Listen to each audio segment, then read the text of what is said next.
Okay, I was also thinking about the analogy you had about baking and how to help women understand what healing actually requires. What are women typically bringing to the mix that isn't working, and what's the ingredient they're missing? If you think of your mind as a recipe card, right? Yeah, you're baking this whatever your favorite cake is. Your soul is the chef. It's the one that is going to be deciding what this cake should be. Your mind is following this recipe card, but your emotions are the actual ingredients. If you're trying to bake this cake and instead of sugar, you accidentally put in salt, it's not going to taste what your soul wanted. And your mind, it's to the mind, the recipe card, you were thinking you were putting in sugar, but you were really grabbing salt. And it's easier. I like to shift now to a real life example of, say, building a successful business.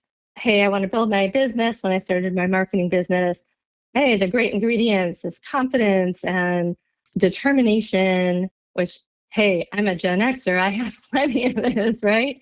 And inspiration. And so then I go to build my business and it's not turning out how I want. That cake is not rising. I somehow got salt instead of sugar. And then by going into this process where it's like you actually go into evaluating your emotions around things that come up for you or don't go quite as you plan. For me, I realized that I went to the pantry when I went to grab confidence, and we talked about this earlier, I was grabbing overcompensation. It seems like confidence, but it has a different frequency. And my determination had a tad of desperation to it because, oh my gosh, I need to make this work. This is my only income, or I have to get another job. And so it's very common to have that. And so you can balance that. I mean, those fears are valid, but you need to work with them through the body, get them out of the recipe. And even inspiration, what we think is inspiration sometimes can be external. True inspiration, the kind that we are looking for in our end cake and successful business, is what I call inspiration. It's the kind that comes from inside. And people, myself included, had no clue that it made such a difference in the outcome and the type of cake that you're baking. I was just thinking about when you're doing a normal recipe, what could you add that would be okay, like the chocolate chips or the coconut?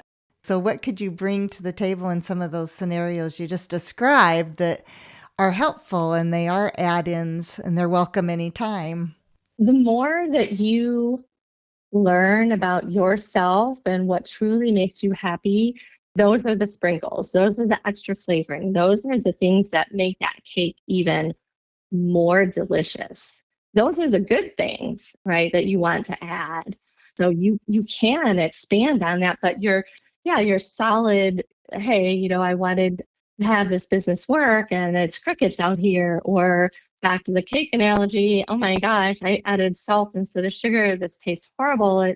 What did I do? It's hard to know when you're putting in a different energy unless you start to really bring awareness to it.